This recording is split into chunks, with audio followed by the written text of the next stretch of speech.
Passé l'amertume de la 38e journée de Ligue 1 2020-2021, qui a vu l'OL échouer au pied de la qualification en Champions League, c'est finalement l'Europa League, qui vient se rappeler au bon souvenir du supporter lyonnais qui rêve de rééditer l'exploit de 2017 et cette fois en sortir victorieux. Première marche vers le sacre donc, avec la phase de groupe et un tirage au sort effectué le 27 août dernier. Bonjour, bienvenue sur Football. Aujourd'hui, on va s'intéresser à la phase de groupe et à cette compétition européenne, l'Europa League, qui a réservé le sort aux Lyonnais. Petit poussé ou cadre européen, on découvre ça tout de suite. C'est parti.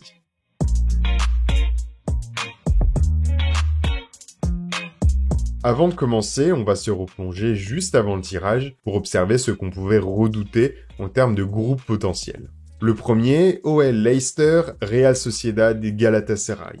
Un groupe assez relevé avec des bons clubs qui ont plutôt le niveau de l'OL et un Leicester qui est très efficace en première ligue. Second groupe, OL PSV, West Ham Midtjylland, là aussi un groupe assez relevé et plutôt homogène. Troisième possibilité, un OL Eintracht Francfort, le Real Betis, le club de Nabil Fekir, et pour terminer Ferencváros. Finalement, on a hérité des Glasgow Rangers, du Sparta Prague et de Brøndby. Un tirage qui semble à première vue plutôt abordable, avec des déplacements à l'extérieur acceptables. Pas de matchs à l'extérieur dans des contrées lointaines, type Kazakhstan, Azerbaïdjan, Arménie ou encore Russie. Maintenant, c'est donc l'heure de dresser le portrait de chacun des clubs de la poule de l'OL. Est-ce que les adversaires sont dangereux? Comment l'OL arrivera-t-il à s'en sortir face à chacun d'eux?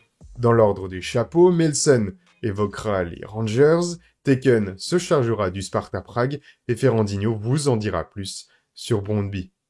Every Saturday we follow, we cheer the boys in blue, the most successful team in football, we're Scotland's gallant few. Fondés en 1872, les Glasgow Rangers sont une place forte du football écossais, au même titre que leurs rivaux éternels du Celtic. Comptabilisant 55 victoires en championnat, 33 en Coupe d'Écosse et 27 en Coupe de la Ligue, ils possèdent le plus beau palmarès de leur pays. Les Rangers n'est pas qu'un palmarès, en effet c'est aussi des très grands noms du football. On peut citer John Gregg, Sir Alex Ferguson, Brian Laudrup, Paul Gascoigne ou plus récemment Steven Gerrard, l'actuel entraîneur de l'équipe écossaise. Les Gers, comme on les surnomme, sortent cependant d'une dernière décennie dramatique avec en 2012 une relégation judiciaire et un renvoi en 4e division. Depuis, le club historique s'en est bien remis et a même retrouvé l'élite en seulement 4 saisons. Après une saison 2021 de folie conclue par la reconquête du championnat 10 ans après leur dernier succès, les Rangers se sont d'abord qualifiés pour les barrages de la Ligue des Champions. Ils sont tombés face aux Suédois de Malmö et ont malheureusement perdu 4-2 au cumulé. Reversés en barrage d'Europa League, ils ont eu un mal fou à se défaire de la modeste équipe arménienne d'Alashkert, seulement 1-0 sur la double confrontation. Les Rangers, c'est un très gros palmarès national. Mais dans les compétitions européennes, ça donne quoi? Eh bien les Rangers, c'est une victoire en Coupe d'Europe des vainqueurs de coupe, l'ancienne C2. Pour la compétition qui nous intéresse, la Ligue Europa, les Écossais ont établi leur plus beau parcours en 2007-2008. Les Rangers avaient échoué en finale de celle que l'on appelait encore Coupe UEFA, cédant 2-0 face au Zénith Saint-Pétersbourg. L'OL a croisé la route des Rangers lors de la phase de poule, la Ligue des Champions, cette même année. Les Écossais étaient venus gagner 3-0 à Gerland, tandis que l'OL s'était vengé à l'Ibrox Stadium par le score inverse lors du match retour. Ce succès avait permis aux Lyonnais d'arracher aux dépens des Écossais la qualification en 8e de finale de la Ligue des Champions. Les Écossais étaient reversés en Ligue Europa, cette même Ligue Europa dans laquelle ils allaient perdre en finale. La dernière rencontre en date entre Lyon et les Rangers remonte quant à elle à 1 an, c'était l'été dernier lors du Trophée Veolia, une victoire 2-0 pour les hommes de Steven Gerrard.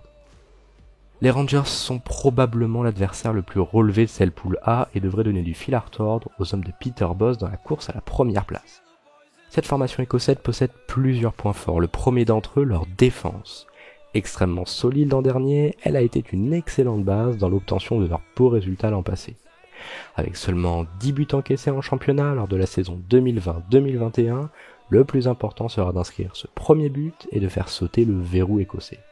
Devant, les Rangers n'ont pas à rougir, avec en fer de lance le Colombien Alfredo Morelos.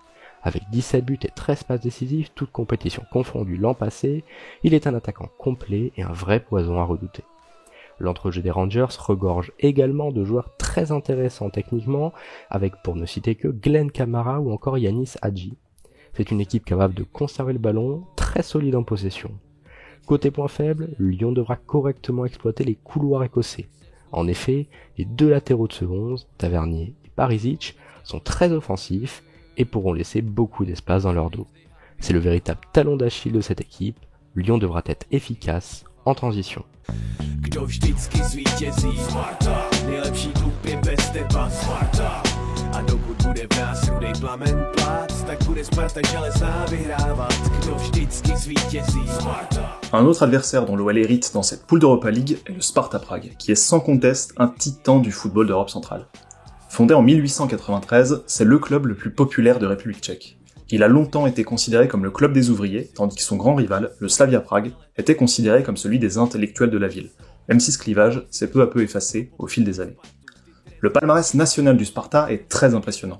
20 titres de champion et 8 coupes de Tchécoslovaquie, puis 12 titres de champion de République tchèque et 7 coupes à partir de 1993. C'est le plus gros palmarès du pays. Ce club a vécu plusieurs périodes glorieuses et 3 épopées dorées sont à retenir. L'ère du début des années 60, l'ère des années 80, et enfin, l'ère à cheval entre la fin des années 90 et le début des années 2000 avec des noms très connus passés au club,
et ils auront fort à faire dans cette poule d'Europa League. Concernant leur historique plus ou moins récent dans les compétitions européennes, Brøndby a énormément souffert de la compétition avec le FC Copenhague et Midtjylland qui ont l'habitude de truster les places européennes au niveau du Danemark. On peut quand même citer quelques faits d'armes pour ce club de Brøndby avec une demi-finale de la Coupe UEFA éliminée par l'Aroma en 1991 ou encore un quart de finale, encore une fois dans cette Coupe UEFA, éliminé par Club Deportivo de Tenerife en 1997. A noter aussi une première qualification en 1999 pour les phases de poule de la plus prestigieuse des compétitions, la Champions League. Mais au final, est-ce que Brøndby est réellement une menace ? En théorie, l'OL est largement supérieur, tant la différence en termes de talent individuel est flagrante entre les deux effectifs. Il faudra cependant se méfier de Michael Oureux, l'attaquant star de l'équipe danoise, et de l'ambiance dans le stade, car ça promet d'être chaud à l'extérieur. D'ailleurs, les supporters ont déjà fait passer le message qu'ils attendent l'OL de pied ferme. C'est tout de même logiquement une double confrontation dans laquelle l'OL doit absolument aller s'assurer aisément les 6 points face à l'équipe qui, a priori, est la plus abordable de la poule. Favori, l'OL vise obligatoirement la première place de la poule, et pour cela, il faut généralement 13 points de plus. L'OL voudra marquer les esprits d'entrée de compétition et envoyer un message à ses concurrents que le club est bien déterminé à revenir avec la coupe. Rester invaincu serait un bon message à envoyer aux autres équipes et pour cela, il faudra savoir éviter les pièges lors des déplacements à l'extérieur et faire carton plein à domicile. Entre monument européen, titan national et petit poussé danois, l'OL verra du pays dans cette phase de groupe d'Europa League qui n'est certainement pas la plus difficile de cette édition, où l'OL figure parmi la liste fermée des prétendants au titre à la victoire finale. Tout cela nous promet de beaux moments en espérant revivre des émotions dignes de l'épopée de 2017, où l'OL avait échoué aux portes de la finale face à l'Ajax Amsterdam de Peter Bosz. L'OL voudra sans doute terminer à la première place de son groupe pour éviter un barrage potentiellement dangereux avec les équipes reversées de Champions League. Merci à Melsen, Ferrandinho et Tekken, et on souhaite bonne chance à l'OL pour cette quête vers le titre. On se retrouve très prochainement en live sur Twitch, tous les liens sont dans la description, pour faire les avant-matchs, les après-matchs de ces épopées européennes et puis de cette continuité en Ligue 1. Sur ce, merci d'avoir regardé la vidéo jusqu'au bout. Tu peux la liker, t'abonner et donner ton avis en commentaire sur cette phase de groupe et un petit peu ta prémonition de comment l'OL s'en sortira cette année. Bonne journée et à la prochaine.